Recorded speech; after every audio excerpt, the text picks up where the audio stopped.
సర్కారోళ్ళు ఏమేం చేస్తుర్రు, దేనికి ఎంత ఖర్చు పెడుతుర్రు అనేటి అన్ని ప్రతిపక్ష పోళ్ళు అడుగుడు, అధికార పార్టీలు లెక్కలు చెప్పుడు. రైతు భరోసా కాడ నుంచి రుణమాఫీ దాకా, ప్రాజెక్టుల కాడ నుంచి పంట పొలాల దాకా, ఆసరా పెన్షన్ల కాడ నుంచి 6 గ్యారెంటీల దాకా, బడి చదువుల కాడ నుంచి సర్కార్ దవాఖానా దాకా, ఇందిరమ్మ ఇళ్ల కాడ నుంచి ఫ్రీ బస్సుల దాకా దేనికి ఎంత ఖర్చు పెడుతుర్రో అన్ని కుల్లం మాట్లాడుకుర్రు. అట్లియాలేం నడిచిందో అట్లొక్కసారి అసెంబ్లీ దాకా పోయి చూసేసొద్దాం పారి. రైట్, ఇవాళ సర్కారు దవాఖాన్లు అందులో సౌలతుల మీద నడిచింది అసెంబ్లీలో ముచ్చట. అందులో ఆరోగ్యశ్రీ మీద ఇంత గట్టిగానే నడిచింది చర్చ. వాళ్ళ అధికారంలో ఉన్నప్పుడు కారు పార్టీ వాళ్ళు ఎంత ఖర్చు పెట్టిలో చెప్పుకుంటేనే ఇప్పుడున్న గవర్నమెంట్ ఎంత ఖర్చు పెడుతుందో లెక్కలు అడిగిండు మాజీ దవాఖాన్ల మంత్రి హరీష్ రావు సారు. బీఆర్ఎస్ ప్రభుత్వ హయాంలో దాదాపు మేము 8,000 కోట్ల రూపాయలు ఖర్చు పెట్టి 18 లక్షల మందికి బీఆర్ఎస్ సమయంలో ఆరోగ్యశ్రీ కింద సేవలు అందించడం జరిగింది. ఈ ప్రభుత్వం వచ్చిన 2.5 సంవత్సరాల్లో ఎంతమంది లబ్ధి పొందారంటే కేవలం 496 మంది మాత్రమే లబ్ధి పొందారు. 2-3 సార్లు ఇప్పటికీ ప్రైవేట్ ఆసుపత్రులు మీకు నోటీస్ ఇచ్చారు, మేము ఆరోగ్యశ్రీ సేవలు బంద్ చేస్తాం, మాకు బిల్లులు రిలీజ్ కావడం లేదని పలుమార్లు ప్రభుత్వానికి నోటీస్ ఇచ్చారు. ఆరోగ్యశ్రీలో రివైజ్ రేట్స్ కూడా ఇంప్లిమెంట్ చేస్తున్నాము. ప్రధానంగా ఆరోగ్యశ్రీని స్ట్రెంథెన్ చేసి గవర్నమెంట్ లెవెల్లో ఏరియా హాస్పిటల్స్ని మరియు జిల్లా టీచింగ్ హాస్పిటల్స్ని, దానికి తోడు ఈ డీ అడిక్షన్ సెంటర్స్ని ఏర్పాటు చేసి స్ట్రెంథెన్ చేస్తే గవర్నమెంట్ సర్వీసెస్ పైన ప్రజలకు పూర్తి విశ్వాసం పెరుగుతుంది. ఆ దిశగా మా కృషి ఉందని చెప్పి తమరి ద్వారా గౌరవ సభ్యులకు తెలియజేస్తున్నాను. అధ్యక్ష, ప్రతిపక్ష పోలు అడుగుడు, అధికార పార్టీ వాళ్ళు లెక్కలు చెప్పుడు నడిచింది. ఒక మంత్రి సారే కాదు, సీఎం సార్ కూడా లెక్కలు చెప్పిండు కుల్లా. అప్పుడెంత ఖర్చు అయింది, ఇప్పుడెంత ఖర్చు అవుతుంది, పాత గవర్నమెంట్ ఉన్నప్పుడు ఆరోగ్యశ్రీ మీద ఎంత పైకం పెట్టింది, వీళ్ళు అధికారంలోకి వచ్చినాక ఇప్పటి వరకు ఎంత ఖర్చు పెట్టింది అనేటి లెక్కలన్నీ చెప్పిండు కూడా. తెలంగాణ రాష్ట్రం వచ్చిన తర్వాత 2014 నుంచి డిసెంబర్ 6, 2023 వరకు ప్రతి నెల యావరేజ్గా గత ప్రభుత్వం ఖర్చు పెట్టింది 52 కోట్ల రూపాయలు రాజీవ్ ఆరోగ్యశ్రీలో. డిసెంబర్ 7, 2023 నుంచి మార్చ్ 25, 2026 ప్రతి నెల ఈ ప్రభుత్వం ఖర్చు పెట్టింది 89 కోట్ల రూపాయలు అధ్యక్ష యావరేజ్గా. పాత పద్దులు, పాత బకాయిల ముచ్చట్లు కూడా ముంగడేసుకుంటూ సీఎం సారు. అంటే వాళ్ళు ఇచ్చిపోయిన 600కు మేము 28 నెలల అదనంగా బకాయి పడ్డది. ఎప్పటికప్పుడు దాదాపుగా ఇచ్చుకుంటూనే వచ్చినాము. పాత బకాయిలను తిరిగి చెల్లించడానికి, ఆ భారాన్ని వదిలించుకోవడానికి ఇప్పుడు కష్టమవుతుంది. వాటిని కూడా ఏ విధంగా చెల్లించాలనే ప్రణాళిక మనం చేసుకుంటూ వస్తున్నాం అధ్యక్ష. అంతేకాదు సీఎం సారు అసెంబ్లీలో కొత్త పథకం ముచ్చటోటి బయట పెట్టిండు. ఇందిరమ్మ కుటుంబ జీవిత బీమా. ఎవరికి ప్రమాదం వచ్చినా ప్రతి కుటుంబానికి ఈరోజు జీవిత బీమాను అందించి, ఎవరికైనా కుటుంబ పెద్దను కోల్పోతే ప్రభుత్వం వైపు నుంచి ఒక ధీమా ఉండాలి. ఈ జీవిత బీమా ఆ కుటుంబానికి ఒక ధీమా అని చెప్పి ఈరోజు మనం నూతనంగా కొత్త పథకాన్ని కూడా మనం ప్రవేశపెట్టుకోవడం జరిగింది అధ్యక్ష. ఇంట్లో పెద్ద దిక్కు జీవిడిసే వాళ్ళ ఇంటి వాళ్ళకు సాయం చేస్తారట సర్కార్ తరపుకించి. మంచి ముచ్చటే. అయితే గిట్లా అధికార పార్టీ వాళ్ళకు, ప్రతిపక్ష పార్టీ వాళ్ళకు కీసర బసరే నడిచింది జరంత సేపు. అటంక సభ రేపటికి వాయిదా పడ్డది. ఇగియాల్టికైతే ఇంతే. రేపు ఏం మాట్లాడతారో తెలిసినాక మళ్ళీ పాలు చెప్పుకుందాం అసెంబ్లీ ముచ్చట్లన్నీ.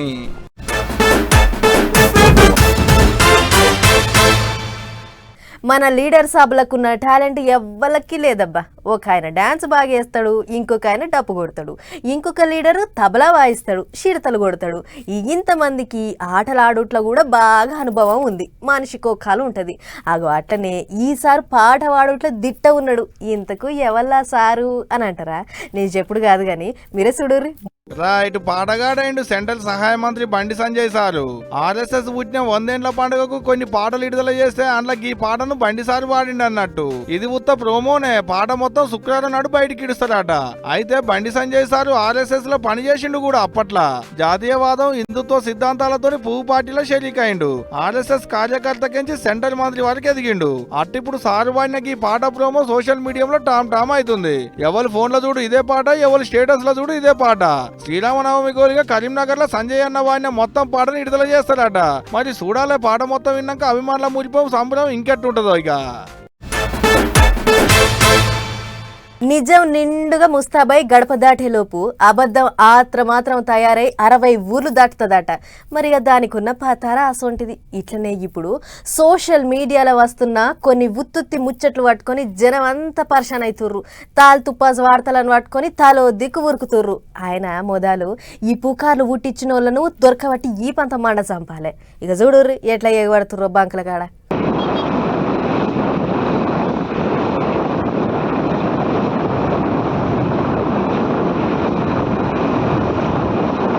బండెనుక బండి గట్టి 16 బండ్లు గట్టి అన్నట్లు బండెనుక బండి పెట్టినాం, వందలాది బండ్లు పెట్టినాం, ఏ బండ్లే వస్తావు చేటో పెట్రోలు డీజిల్ మాకు అన్నట్లు లైన్ కట్టిన ఈ బండ్లను చూస్తురు కదా.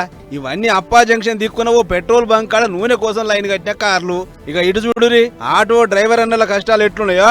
బండ్లే కొట్టించే గ్యాస్ కోసం రాత్రంతా బంకుల కాడనే పడిగాపులు కాస్తుర్రు.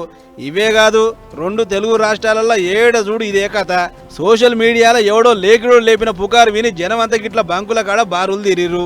అసలు పెట్రోలు డీజిల్ లేనే లేదన్నట్లు స్టీలు ట్యాంకులు, క్యాన్లు, సీసలు ఎండ్ల పడితే అందులో నింపుకొని కొంట పోయిరు జనాలు. అరే నాయన, రాష్ట్రంలో సరిపోను డీజిల్ పెట్రోల్ ఉంది, ఎవ్వరు హైబత్ కావద్దని సర్కారు శిల్కగా చెప్పినట్టు చెప్పినా కూడా నొక్కి మరీ చెప్తున్నారంటే ఏదో మతలాబు ఉందనుకొని ఎవ్వరు కాలు బంకుల మీద దండయాత్ర చేసిరికి. ఇట్లా సీన్ కట్ చేస్తే చాలా దిక్కుల్లో no petrol, no diesel, no stock అనే బోర్డు దర్శనం ఇచ్చినాయి.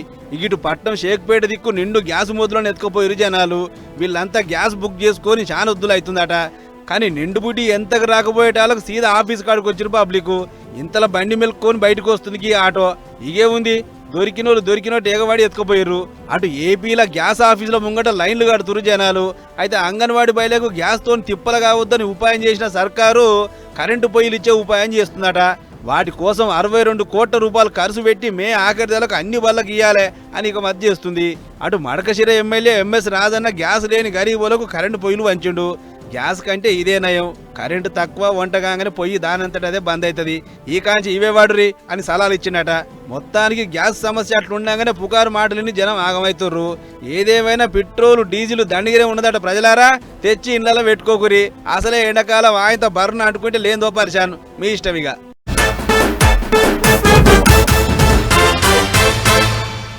వాస్తవానికి మార్చి నెల వచ్చిందంటే ఎండలు చిన్నగా మెల్లగా మోకందుకోవాలి. కానీ అదేందో ఈ 7 పొద్దుగాల చలి, మధ్యాహ్నం ఎండ, పొద్దుక వానలు పడుకుంటూ ఒకటే రోజులో 3 కాలాలు చూస్తున్నాం అన్నట్లు ఇంకో 3-4 రోజుల దాకా ఇదే నమూనాలో ఉండబోతుందట.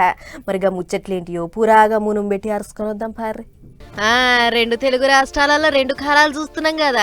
తెలంగాణ సూరన్న డ్యూటీకి ఎక్కి సురసురా మండిస్తుంటే అటు ఏపీల వానదేవుడు వానలు కొట్టించే కోపులుండు. బంగాళాఖాతంలో లేచిన అల్పపీడనం జయంగా 3 ఒద్దులు ఏపీలో వానలున్నాయని మొగులు షాకోళ్లు చెప్తున్న ముచ్చట. మరిగా వానల సంగతి ఏమో గాని ఇప్పటికే గాలి దుమారాలు జయంగా చేతికొచ్చిన పంటలు నష్టపోయి రైతుల బతుకులు ఆగమవుతున్నాయి. మరి ఈ ఎటకాలం వానలు రైతులను ఏం చేస్తాయో ఏమో గాని కాలం పడే వానలతోని పెద్ద పరిశానే ఉందంటూరు అన్నదాతలు. ఇటు తెలంగాణలో మొన్న పడ్డ 1-2 డల్లులకు వాతావరణం జర్రంత చల్లబడ్డదనుకున్నాం గాని ఇంతల్నే పొయ్యిల నుంచి తీసిన కొరకాసోలే కొడుతుంది అగడు.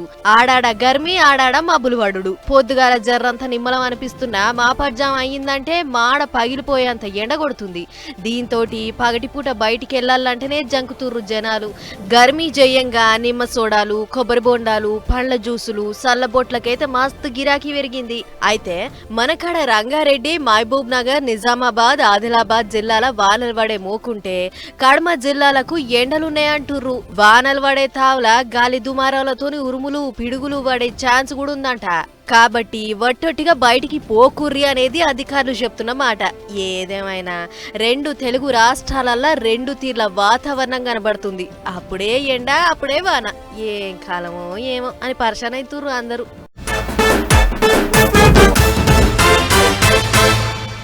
ఇవాళ రేపు బయట సమాజం ఎట్లున్నదంటే ఎవళ్ళెడబోతే నాకేంది, నా కడుపు నిండితే నా దరిద్రం భాష అన్నట్టే ఉర్రు పబ్లిక్. కళ్ళ ముంగట్నే రోడ్డు మీద మనిషి పడున్నా పట్టించుకోకుండా పోయేటోళ్ళుర్రు. ఆఫీసులకు ఆలస్యం అవుతుందనో ఆగమాగం ఆత్రంగా ఉరుకుతారు.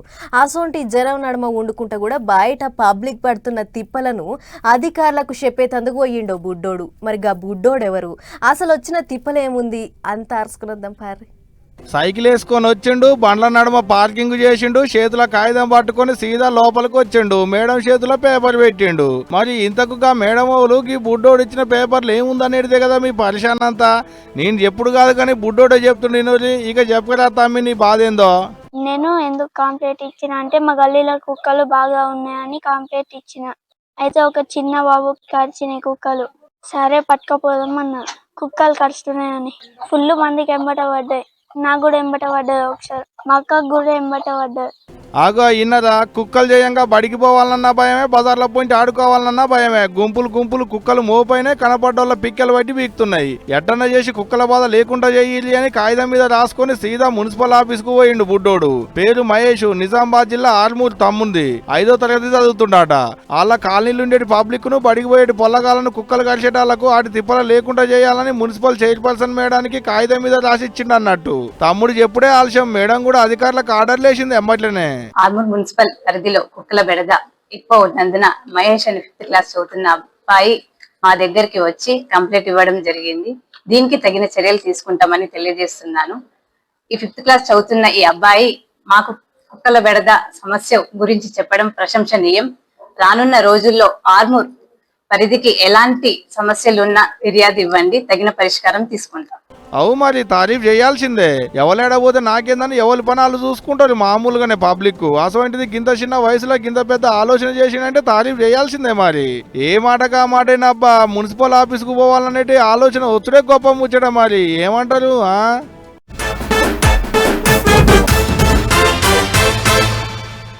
నీసు కూర కమ్మగా కుదరాలంటే అల్లం వెల్లిగడ్డ పేస్టు కుడకబడి అప్పుడే నూరియాలి.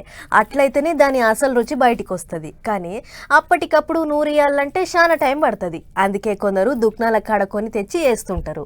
అగో అసంటోళ్ళ కోసం కొందరు పనిమంతులు అల్లం పేస్టు కుడకపొడి కంపెనీలు పెట్టి మంచి మాల్ అందిస్తుంటే ఓర్వలేని పోలీసు వాళ్ళు పోయి అరెస్ట్ చేసిర్రట. ఇక చూడుర్రమ్మ, వాళ్ళు తయారు చేస్తున్న మాలి ఎంత కమ్మగుందో. పెద్ద పెద్ద టబ్బులు డబ్బాలు కాడను పెట్టేలల్లా ప్యాకింగ్ చేసి పార్సల్ చేస్తానికి తయారుంది చూడు. ఇదంతా అల్లం గీకి ఎల్లిపాయలు పొట్టు తీసి రోట్లేసి రుబ్బిన అల్లం పేస్టు అని అనుకున్నారు సుమా. అంతా పాసిపోయిన మాలతో తయారు చేసిందే. అవు ఎండిపోయిన ఎల్లిపాయలు మురిగిపోయిన అల్లానికి ఇన్ని ఇసం మందులు కలిపి తయారు చేసిన పేస్ట్కి ఇది.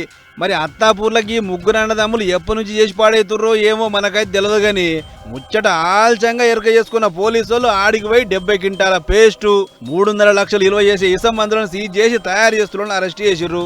ఇక ఇది ఇట్లుంటే బేగం బజార్లో నకులనకి సుపనాతోడు అడ్డమైన కుడుకపొడి తయారు చేసుడు పెట్టిండట. కర్ణాటక కెంచి అల్క తక్కువ మాల్ తెస్తుడు, అందులో ఇసం మందులు కలిపి మన కాడ ప్యాకింగ్ చేసి అమ్ముడు.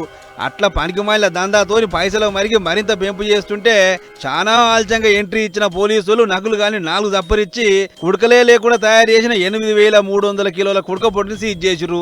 దీని నిల్వ మార్కెట్లో 21 లక్షలు ఉంటదట. ఇక కూరలేసే ఈ మసాలాల ముచ్చటి ఇట్లా పెడితే అటు కాటేదానిలో ఇంకో కథ. కులిపోయి పారేస్తానికి తయారున్న కోడిగుడ్లతోని కేకులు తయారు చేస్తున్నాడు ఓ కంపెనోడు. డోనట్స్ కేకులు మాతాడ తాజా ఉంటాయి తీసుకుపోరి అని బొంకుకుంటా తెర వెనక మాత్రం ఇగో ఈ షీగుడ్లు కులిపోయిన గుడ్లతోని పొలగాల తినే తిండిని ఖరాబ్ చేస్తుర్రు. మరి వీళ్ళందరికీ ఏ పని మంత్రుడు లైసెన్స్ ఇచ్చిండో ఏం పాడో గాని నెలల ఒక్క పాలైన షెకింగ్ చేస్తే వీళ్ళ భాగవతం అంతా బయటవాడు. కానీ మన అధికారులు చాలా బిజీగా ఉంటారు, అందుకే గింత ఆలస్యం అయింది. ఏదేమైనా ఇప్పటికైనా షెకింగ్ల రువ్వడి వెంచురి, ఈ అల్కదొక్కువ మాల్ తయారు చేస్తున్న వాళ్ళ సంగతి చూడురి అని అడగబట్టిరి ఈ ముచ్చేడు చూసిన జనాలు.